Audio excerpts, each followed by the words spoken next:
You, John Fitzgerald Kennedy, do solemnly swear. I, John Fitzgerald Kennedy, do solemnly swear.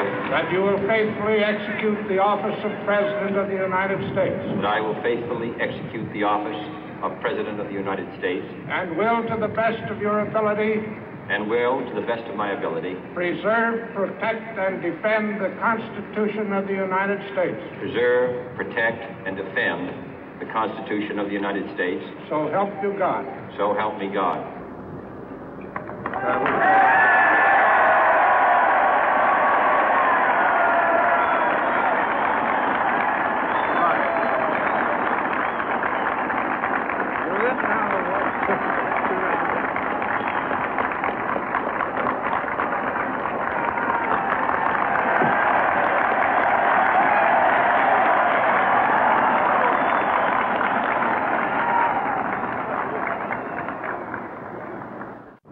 Vice President Johnson, Mr. Speaker, Mr. Chief Justice, President Eisenhower, Vice President Nixon, President Truman, Reverend clergy, fellow citizens.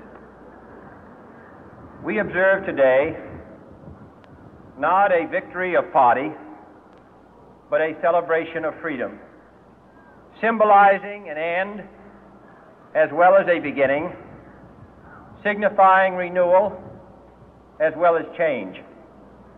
For I have sworn before you and Almighty God the same solemn oath our forebears prescribed nearly a century and 3/4 ago. The world is very different now, for man holds in his mortal hands the power to abolish all forms of human poverty and all forms of human life. And yet the same revolutionary beliefs for which our forebears fought are still at issue around the globe. The belief that the rights of man come not from the generosity of the state, but from the hand of God. We dare not forget today that we are the heirs of that first revolution. Let the word go forth from this time and place to friend and foe alike that the torch has been passed to a new generation of Americans born in this century, tempered by war, disciplined by a hard and bitter peace, proud of our ancient heritage, and unwilling to witness or permit the slow undoing of those human rights to which this nation has always been committed and to which we are committed today at home and around the world.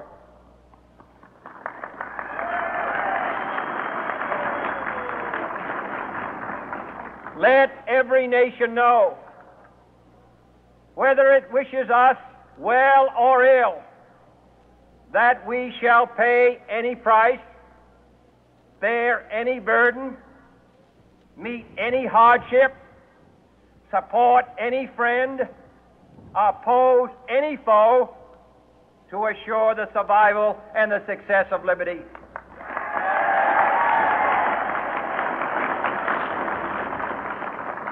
This much we pledge and more. To those old allies whose cultural and spiritual origins we share, we pledge the loyalty of faithful friends. United, there is little we cannot do in a host of cooperative ventures. Divided, there is little we can do, for we dare not meet a powerful challenge at odds and split asunder. To those new states whom we welcome to the ranks of the free, we pledge our word that one form of colonial control shall not have passed away merely to be replaced by a far more iron tyranny. We shall not always expect to find them supporting our view, but we shall always hope to find them strongly supporting their own freedom, and to remember that in the past, those who foolishly sought power by riding the back of the tiger ended up inside.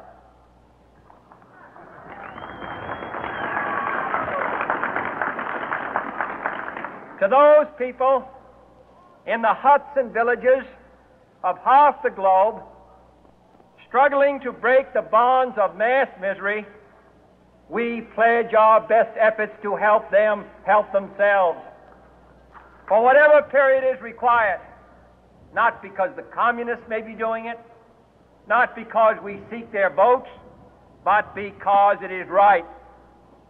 If a free society cannot help the many who are poor, it cannot save the few who are rich.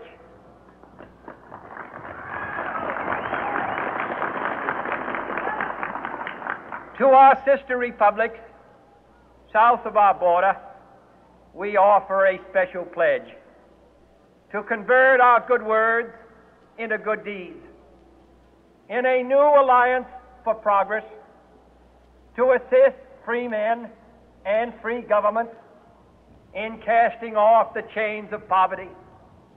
But this peaceful revolution of hope cannot become the prey of hostile powers. Let all our neighbors know that we shall join with them to oppose aggression or subversion anywhere in the Americas. And let every other power know that this hemisphere intends to remain the master of its own house.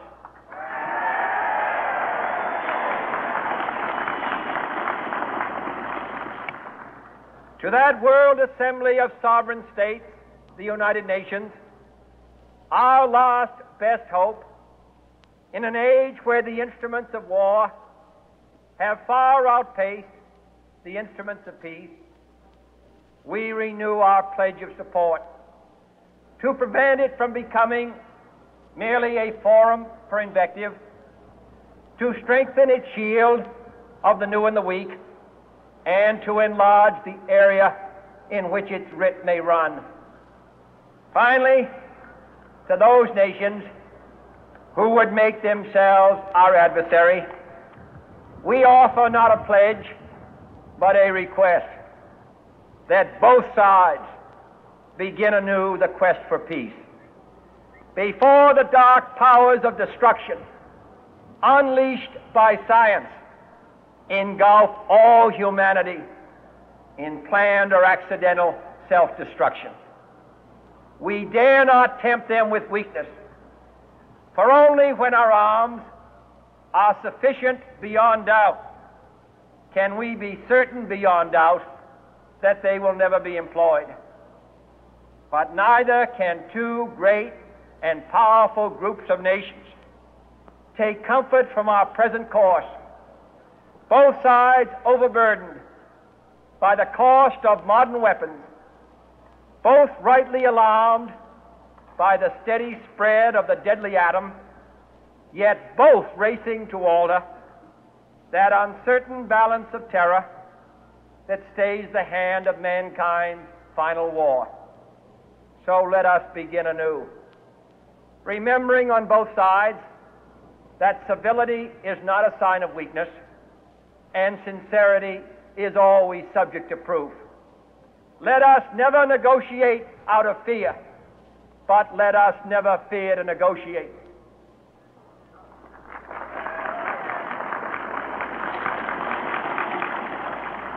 Let both sides explore what problems unite us, instead of belaboring those problems which divide us.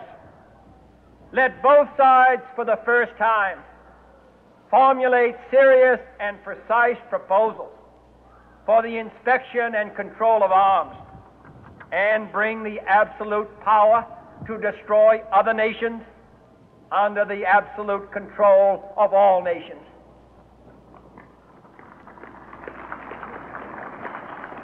Let both sides seek to invoke the wonders of science instead of its terrors. Together, let us explore the stars, conquer the deserts, eradicate disease, tap the ocean depths, and encourage the arts and commerce. Let both sides unite to heed in all corners of the earth the command of Isaiah to undo the heavy burden and let the oppressed go free. And if a beachhead of cooperation may push back the jungle of suspicion, let both sides join in creating a new endeavor, not a new balance of power, but a new world of law, where the strong are just and the weak secure and the peace preserved.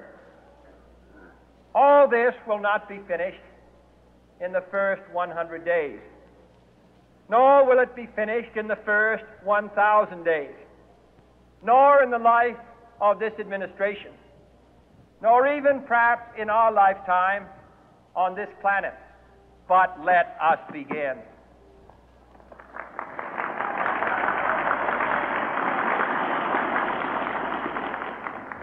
In your hands, my fellow citizens, more than mine, will rest the final success or failure of our course.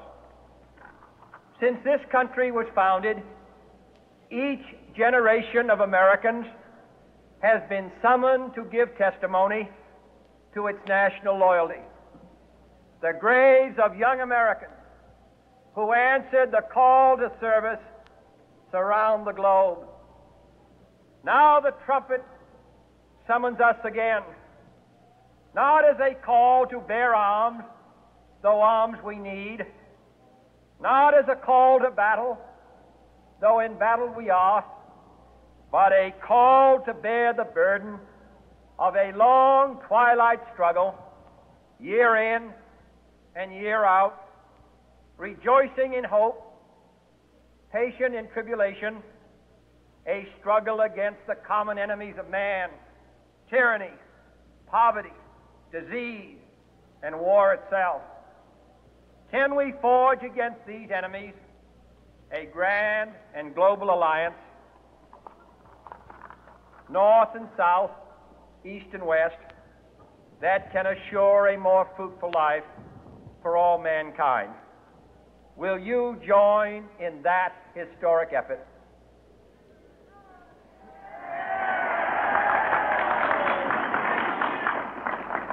In the long history of the world, only a few generations have been granted the role of defending freedom in its hour of maximum danger. I do not shrink from this responsibility. I welcome it.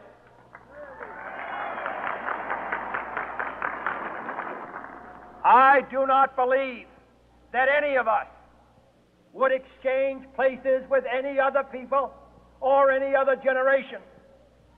The energy, the faith, the devotion which we bring to this endeavor will light our country and all who serve it. And the glow from that fire can truly light the world. And so, my fellow Americans, ask not what your country can do for you, ask what you can do for your country.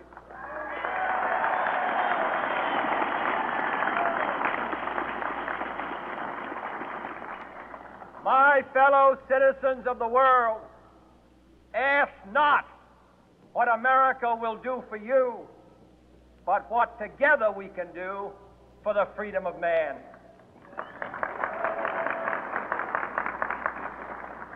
Finally, whether you are citizens of America or citizens of the world, ask of us here the same high standards of strength and sacrifice which we ask of you. With a good conscience, our only sure reward, with history the final judge of our deeds, let us go forth to lead the land we love, asking His blessing and His help, but knowing that here on earth God's work